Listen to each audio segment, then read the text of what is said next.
Hoje é dia de podcast e a nossa convidada é a doutora Márcia Virginia, ela que veio falar um pouquinho sobre o Outubro Rosa e a sua profissão. Se eu fosse você, eu não perderia. Fique aí. Doutora, seja bem-vinda.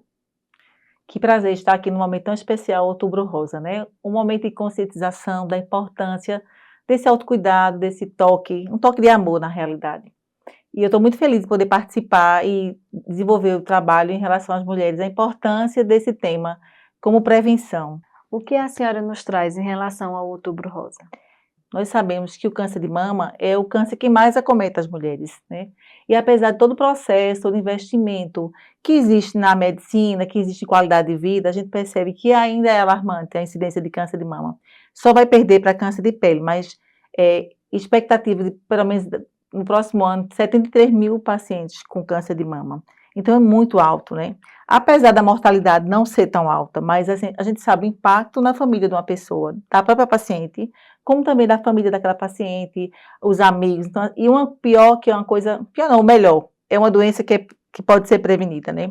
E aí, quando a gente faz uma avaliação, muitas vezes a gente acha que somente fazer o exame, estou prevenindo câncer de mama. Diferente de câncer de colo, a prevenção é muito mais no estilo de vida. Então, quando a gente faz um exame de mamografia, que a gente recomenda como rastreio de câncer de mama, eu sempre digo, a mamografia é o exame de rastreio, ou seja, detecção precoce, mas não é o exame que vai prevenir o câncer de mama.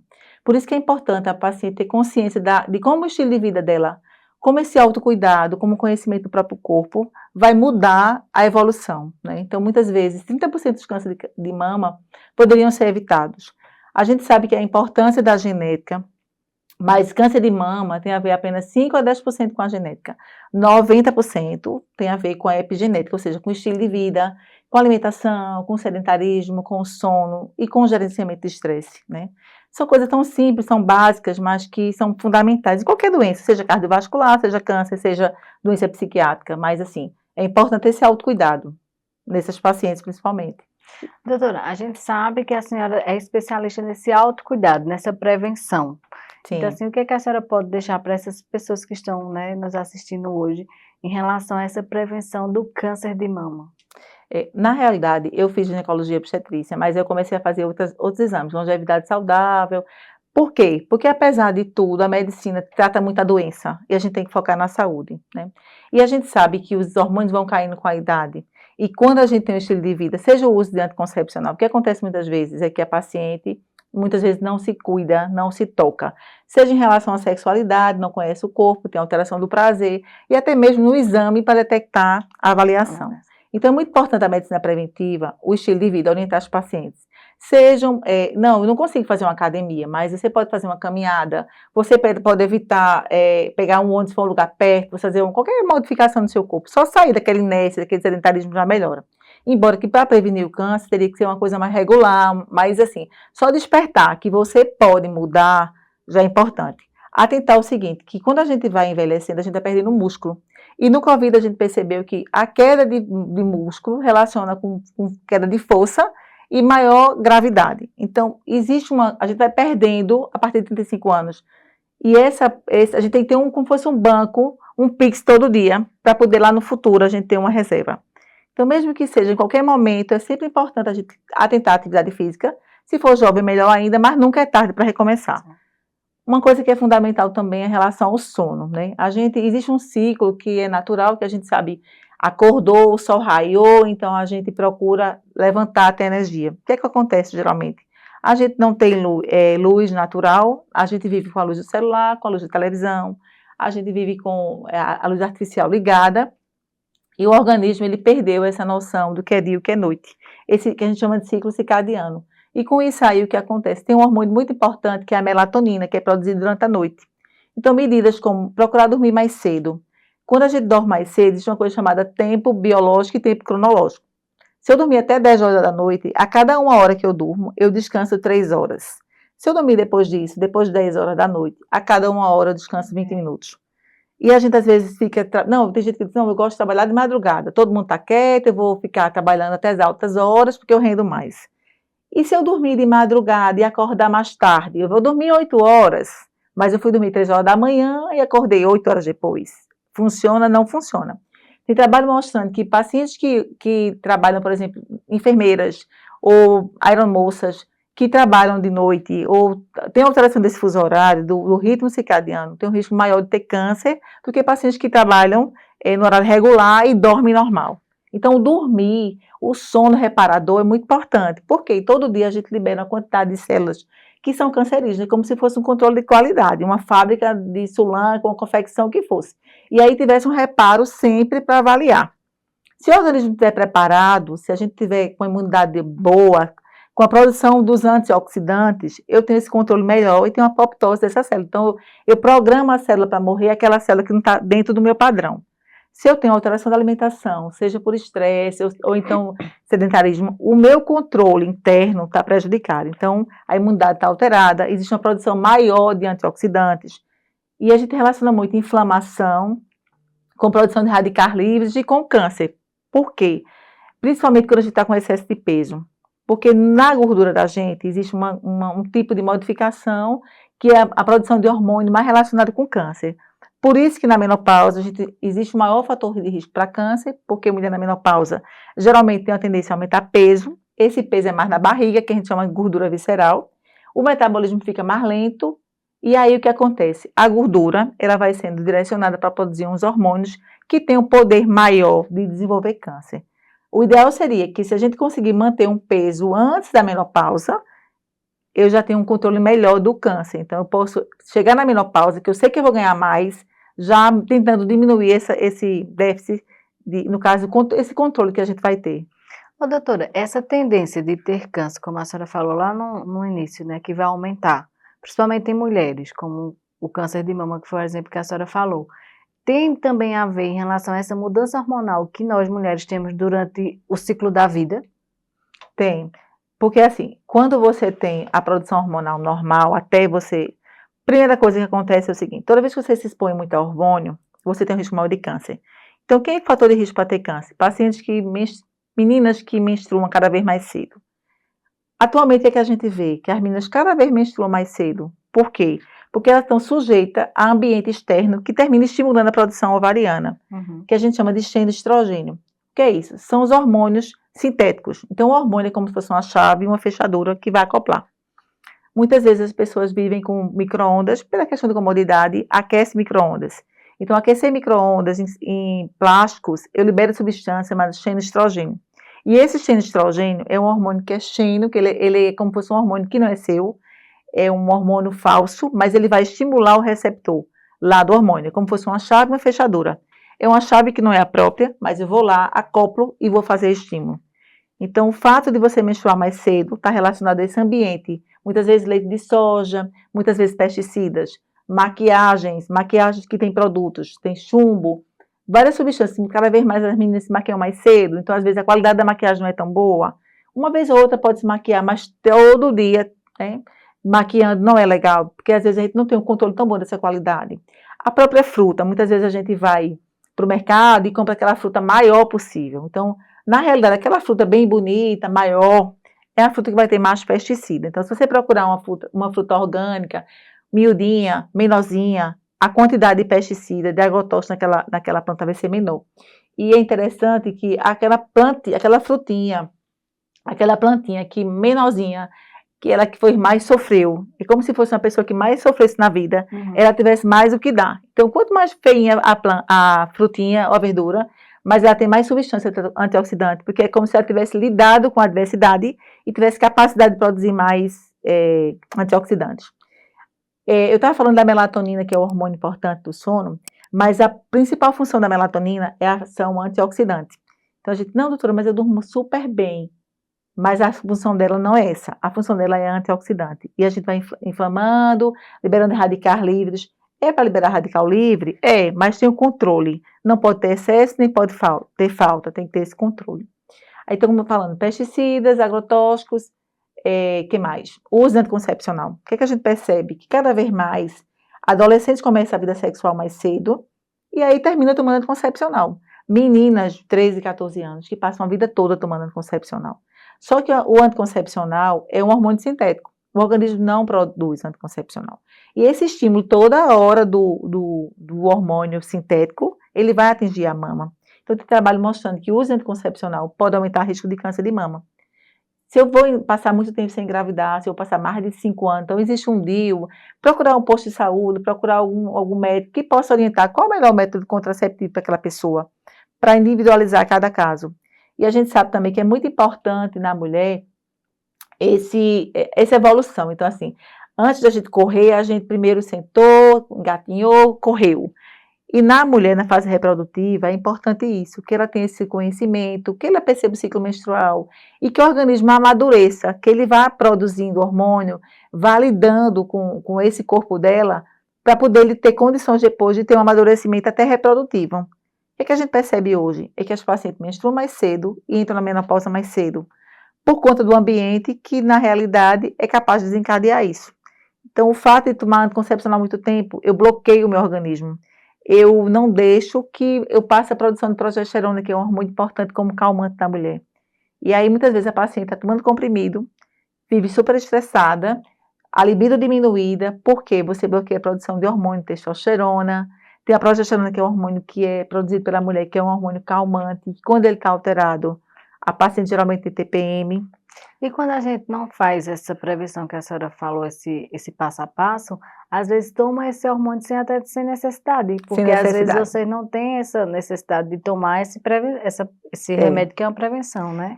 É tão interessante o que você falou, porque assim, por exemplo, uma coisa muito comum que a gente vê em adolescente, eu sei que está fora do contexto, e ao mesmo está dentro do contexto, porque é ovário policístico. Ovário policístico é uma doença que é muito comum na mulher, 1 a cada 10.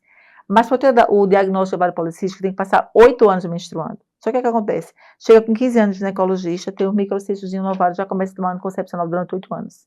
E essa paciente vai ficar 8 anos achando que tem ovário policístico, pode até não ter. E qual é o tratamento de ovário policístico? Atividade física, perder 10% do peso. Ou seja, eu tenho obesidade como fator de risco para câncer futuro de mama e o próprio uso anticoncepcional como fator de risco de mama. Ao passo que se eu tratasse o que está levando à causa daquela patologia, geralmente a gente chama de resistência à insulina, esse aumento de peso gera um processo de aumento de insulina e aí a paciente fica com risco de ter diabetes no futuro. Então, medida comportamental, ou seja, redução da quantidade de açúcar, de massa, de fast food. A gente sabe que é difícil, né, fazer essa dieta, mas pelo menos assim, não, vamos reduzir, deixar para o final de semana.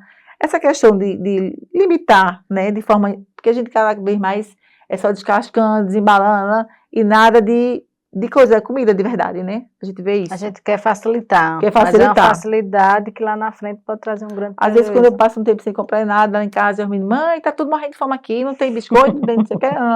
Porque se tiver fruta, verdura, eles acham que não é comida, né? É. Então tem que conscientizar cada vez mais, assim, a questão do lanche saudável na escola, levar frutinha, uma pessoa passar para outra, é muito importante isso, essa conscientização, né? Porque na realidade tudo é gerenciar estresse, qualidade de sono, né? Atividade física e alimentação. Se a gente tiver esses pilares, a gente tem uma prevenção da maioria das doenças. E principalmente porque a gente tem cada vez mais a que a gente chama de disbiose, que é o intestino inflamado, e esse intestino inflamado gera substâncias que são inflamatórias, então assim, libera cada vez mais que podem perder esse controle de qualidade e gerar câncer. Então, a senhora deixa assim também para o pessoal que está em casa, essas prevenções, não só para especificamente para câncer de mama, mas de maneira geral. E essa vida, a gente voltando assim um pouquinho para esse tema das mães atípicas, que a gente sabe que é muito estresse, que é uma sobrecarga, né, muito, muito grande. Qual, assim, essas prevenções que a senhora pode deixar para elas também nesse autocuidado? A primeira coisa, assim, é tentar dentro dessa dificuldade que existe, a gente sabe que é real, né? Se tiver uma pessoa que possa apoiar, mas assim, não esquecer dela. Até porque o pequeno está precisando dela, e se ela não estiver bem, não vai dar suporte a ele, né? Então, durante o banho, uma vez no mês, com toda dificuldade, para um pouquinho, faça o autoexame, fique em frente ao espelho, olhe sua mama. Eu sei que é difícil, mas assim, eu preciso me cuidar. Aquela coisa, máscara, como é que se diz? A máscara vai cair, você precisa colocar primeiro em você. Porque se você não estiver bem, você não vai conseguir cuidar do outro. Então, essa questão do autocuidado é fundamental. E se ela não se cuidar, ninguém vai cuidar por ela. Nem que seja uma vez por mês, depois da menstruação, parar um pouquinho, examinar a mama. A gente sabe que muitas vezes o autoexame muitas vezes é tardio, né? O ideal seria fazer de forma regular, ir no posto de saúde, a gente sabe a dificuldade, mas assim, não desistir de fazer todo ano a mamografia. A partir de 40 anos, mamografia todo ano. Antes disso, ultrassonografia. Mas pelo menos fazer o exame uma vez por mês. Durante o banho, passar a sabonete na mama, palpar, se tocar um minutinho para ver se tem alguma alteração. Ah, doutora, mas eu não consigo, eu não sei se é nódulo ou se não é. A gente sente um bocado de bolinha na mama. Então, eu digo, vai palpando as bolinhas, faça movimentos circulares, qualquer coisa diferente. Aquela bolinha está diferente que você percebeu, ou se você fez uma expressão no bico do peito, saiu sangue, fica atenta. Nem todo cisto, nem todo nódulo é maligno, mas assim, a gente tem que ficar muito cuidado. Nem toda dor na mama. Então, muitas vezes a paciente fica, doutor, eu estou com muita dor. Muitas vezes é alteração para menstruar, a mama está cheia de líquido, a alimentação errada. Mas esse cuidado, esse toque, e tentar melhorar a alimentação. A gente também sabe que o próprio autista tem muita seletividade alimentar, Sim. né? E aí, tentar dentro da seletividade dele, botar coisa que ele, não bota que ele come o que ele quer, na realidade, mas assim, dentro do mundinho dele, já começar a oferecer coisa, e para ela também, para evitar plásticos aquecidos, até café em copo plástico. Então, no dia a dia a gente usa muito café em copo plástico, não usar, procurar comida mais simples, se puder fazer uma hortinha, alguma coisa assim que seja mais natural possível, mas principalmente essa questão do autocuidado e da questão de gerenciar o estresse, talvez suporte psicológico, né, porque a gente sabe que o estresse também é capaz de desenvolver muita coisa. Na realidade, teria que ter uma rede de apoio para essas pacientes, né, para poder compartilhar as dificuldades. Mas só em ela parar um pouquinho e se cuidar é muito importante isso. Se ver, né? Se ver, se tocar, não existe, eu preciso cuidar de mim, né? Verdade. Doutora, em relação a essa prevenção que a senhora faz no seu consultório, é só na parte de levar realmente esse conhecimento ou tem algum tratamento também voltado a essa prevenção? No consultório eu faço muita parte de suplementação, sabe? Porque o que a gente vê é que, apesar de tudo, existe uma deficiência nutricional muito grande. A gente, pela questão de exposição solar, quase a gente não vai, então existe uma deficiência de vitamina D. E a vitamina D, na realidade, ela é um hormônio que a gente tem vários receptores para essa vitamina.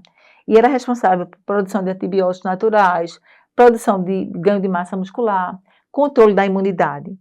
Tem trabalho mostrando que o ideal é em torno de 60 a vitamina D. E a gente quase não vai para o sol, então a gente não consegue manter essa vitamina D assim. Então, dosar a vitamina D, fazer a suplementação de vitamina D com vitamina A, ver a questão porque, por exemplo, para quem bebe, quem fuma, aumenta o risco de câncer de mama. Então, se eu tenho um fígado que está metabolizando álcool, eu vou deixar de metabolizar, de fazer o detox que eu deveria durante a minha vida toda. Então, evitar excesso de álcool, tabagismo, às vezes suplementação de complexo B, de ferro, de vitamina C, que são cofatores para poder fazer a questão do fígado, porque tudo que a gente vai ingerir, eu vou eliminar ou por via urinária ou pelas fezes. E o meu fígado é como se fosse uma fábrica que vai limpar meu organismo. Se eu dou nutrientes a ele, eu estou dando condições melhores para metabolizar. Se eu tomo anticoncepcional, por exemplo, eu estou dando um hormônio sintético que ele vai ter que metabolizar, que necessariamente não precisava. Se eu estou bebendo álcool também, então a questão do álcool, do cigarro também como cofator para câncer de maneira geral, né? Sim, aí no consultório que eu faço isso, faz a questão da conscientização, e muitas vezes a gente faz só orientação, porque a paciente tem que ter essa autonomia, esse cuidado, a gente pode até orientar, mas esse protagonismo da paciente. Então, dizer, não, eu quero mudar, eu vou fazer alguma coisa. Não é fácil conciliar com a vida que a gente leva, correria danada. Eu não fazia atividade física, eu faço 3 vezes por semana, mas eu não fazia de jeito nenhum. Mas eu vejo a importância. E pequena mudança, cada história, 1% cada vez melhor, tentar buscar um pouquinho melhorar. Não, hoje eu não fui caminhar, não. Mas aí, porque eu não fui caminhar hoje, eu não vou chutar o pau da barraca. Eu vou continuar, perseverar, no caso, nessa mudança de estilo de vida, né? E quando você tem essa mudança, mesmo que seja pequena, você sente a diferença. É verdade. Né? Você já sente um bem-estar diferente, você já se sente melhor. Eu digo isso por conta própria, eu também não consigo fazer atividade física, ainda não consegui voltar, mas eu vou conseguir. Mas assim, já tive uma mudança na alimentação, então eu já senti essa diferença, né? Esse bem-estar. Vai reeducando, né? Aí, quando você começa a comer menos, aí você vai dizer, não, eu vou para academia, aí você malhou, não vou comer muita coisa não, me ferrei na academia, e começa, né, a se organizar, né? Uma coisa que eu esqueci de falar, assim, por exemplo, quando a gente for dormir, se a gente deixar o celular, porque a gente fica muitas vezes com aquela luz do celular, com a luz do computador, né, com tablet, com televisão, assistindo série. Então, fazer a questão da higiene do sono. Tem alimentos, como eu falei da melatonina, a melatonina é tão importante que tem nas frutas, nas verduras, na bactéria, todos os seres têm melatonina. Por isso que às vezes manda comer alguma coisa. Kiwi tem fitomelatonina, porque melhora no sono, evite café, então à noite evita uma comida mais pesada, evita tomar café. Já que você tem dificuldade às vezes para dormir, um chazinho, para ver se você consegue dormir mais cedo, para preparar o corpo para a demanda. Porque quando a gente não dorme, o que acontece no outro dia? Está morto e cansado. E aí o que era para ser? O cortisol, que é o hormônio para levantar, para dar energia, como a gente não dormiu bem, esse cortisol geralmente está alterado e você fica sem energia. E a gente vê muito isso, né? Cada vez mais pacientes sem energia, sem energia, sem energia, porque o estresse também, ele leva à alteração do nível de cortisol. Eu preciso de cortisol para lidar com a minha vida, então se por acaso cheguei aqui, morrendo de medo, estava esquisito. Aí eu estava com susto, coração dispara, ou então se o cachorro latiu, aí aquela descarga de adrenalina. Se aquela coisa acontecer várias vezes, você vai reagindo, mas a reação já é menor, porque o organismo vai se adaptando a isso. Uhum. Chega um momento depois que o organismo já nem tem essa elevação do cortisol, que a gente chama de fadiga, começa a diminuir o cortisol, e aí você tem o quê? Um quadro de cansaço, indisposição. E esse cortisol está relacionado com produção de outros hormônios, de insulina, que a insulina aumentada leva a inflamação, leva a câncer. Então, tudo tem a ver, está muito ligadinho, sabe? Tem muita relação. Essa fala que a senhora traz da higiene do sono é muito importante para todos nós, inclusive para esse público que a gente, né, traz, que são as mães atípicas e até as próprias crianças, que elas têm essa dificuldade para dormir. E geralmente precisam tomar medicamentos, tudo, né? Então, se tiver desde uma orientação pequenininho, né, em relação à alimentação, é desligar as coisas, tentar não dar tela, né, já vai ajudar. Algum chazinho para a mãe, para o menino, porque aí vai tentando uma rotina. Não é fácil, mas tem que mudar. Porque também o que acontece se não fizer isso? Haja medicação controlada para dormir mais. E aí, medicação controlada da alteração de memória. A quantidade de gente que a gente vê tomando remédio controlado, né, é muito alta. E a gente também tem que lembrar que não só é remédio, né? São vários fatores. É verdade. Para o desenvolvimento de qualquer doença, né? Porque para ter a melhora daquela doença, não é só aquela medicação, tem todo um contexto, né? A medicação é um dos fatores, né? Um tijolinho lá, mas é toda a estrutura. É uma coisa que eu queria falar em relação à reposição hormonal, porque muitas vezes as mulheres ficam com muito medo de fazer reposição hormonal. E talvez seja a minha oportunidade de falar sobre isso, sabe? Por quê? Porque a reposição hormonal, a mulher na menopausa, a qualidade de vida é muito ruim. E muitas vezes acha que só é o fato de repor hormônio, morre de medo de repor hormônio, mas aí não tem o estilo de vida adequado, bebe, farra, e aí faz atividade física, e aí morre de medo do hormônio. Antigamente tinha relação de hormônio com câncer de mama quando era hormônio sintético. Quando a gente faz hormônio chamado desmolecular, que é um hormônio que é igual, é como se eu pegasse a chave e a fechadura igual, e eu botasse a mesma chave que era antes. Então eu consigo fazer reposição hormonal.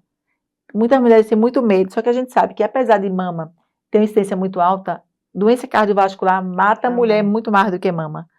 Para você ter uma ideia, antes dos 50 anos, infartam 15 homens para uma mulher. De 50 a 60, 3. Depois de 60 anos, 2 mulheres infartam para um homem. Então, o hormônio que é o hormônio feminino, que é o estradiol, ela termina perdendo. Então, o que acontece? Termina tendo mais risco de doença cardiovascular, de osteoporose, de demência, cada vez mais, e até do tipo psiquiátrico. Pelo não conhecimento que você pode fazer uma reposição hormonal, mas para isso tem que fazer mamografia antes, ultrassonografia, vários exames, uma consulta, e ver qual é a sua dose, qual é a melhor forma de repor, né? Em relação ao diagnóstico, a gente tem o ultrassom e a mamografia em câncer de mama. Quem vai fazer mamografia, quem vai fazer ultrassom? Muitas vezes elas perguntam isso. Com a idade, a mama vai ficando mais murchinha, porque vai ficando com menos glândula. Então, a mamografia consegue ver melhor. Paciente jovem, a gente faz mais ultrassom, porque a gente chama que a mama é densa. A gente vê a mamografia, fica tudo branco e não consegue ver direito. Muitas vezes faz as duas, mamografia e ultrassom. Mas mamografia a partir de 40 e ultrassom geralmente faz antes. Isso também é um fator importante da senhora falar, porque às vezes as pessoas, assim eu mesma não sabia a diferença, eu pensava que realmente isso era a idade, mas veja, a senhora trouxe uma clareza de que é realmente a dificuldade de imagem, de imagem. Mama densa, não consegue ver muito bem, tem que fazer com ultrassom e complementa com a mamografia. E tem uma classificação que a gente chama BIRADS, que é o tipo de achado, sabe? E assim, pacientes que têm história familiar de câncer de mama, porque às vezes tem mutação de algum gene, tem que fazer o exame 10 anos antes. Então, se eu fazer mamografia com 40, se eu tenho história familiar de câncer de mama, eu vou investigar, e se por acaso perceber que tem alguma mutação do gene, como aquela Angelina Jolie, aí você tem que investigar antes, tem que colar nessas pacientes, porque é a possibilidade maior de existir câncer nesses pacientes com história familiar que tem essa mutação do gene. No caso, seria mais precoce, ao invés de 40, faria com 30 a investigação, né? É importante falar sobre isso também. Doutora Márcia, muito obrigada por ter aceito o nosso convite e por ter deixado, né, o nosso público lá mais informado. Sei que o conteúdo que a senhora trouxe, muitas pessoas não tinham esse conhecimento, que vai ser de suma importância para essas pessoas que estão nos assistindo. Eu queria que a senhora deixasse a sua mensagem final para esse pessoal que está em casa e gratidão. Eu que agradeço por esse momento, estou muito feliz em poder ajudar e participar. Enfatizar a importância do autocuidado e principalmente do conhecimento do corpo. Muitas vezes a gente não para se conhecer. E a gente só pode mudar as coisas se tiver conhecimento em tudo na vida. E para poder melhorar a qualidade de vida, eu preciso me conhecer. Então, que essas mulheres se cada vez mais conscientizem a importância delas mesmas, assim, se conheçam, conheçam seu corpo. Procure ajuda algumas pessoas quando não estiver bem, procure profissionais, conversem, né, que tenham uma rede de apoio, que tenha um Deus, que procure muitas vezes não viver tanto no estresse, eu sei que não é fácil, mas assim, se é uma coisa que ela gosta de escutar a música, bota uma música que ela gosta, dance, faça alguma coisa que alivie a dificuldade que ela tem no dia a dia, e não desista dela, né, que persevere na missão que Deus deu a ela, mas que não esqueça também de se cuidar do toque, principalmente da questão da importância, do valor que ela tem como ser humano, como pessoa, tanto para o filho dela que ela cuida, mas para Deus como filho de Deus também. Essa é a mensagem que eu queria passar. E que possamos ter os nossos prazeres diários todos os dias e nos amar. Até a próxima.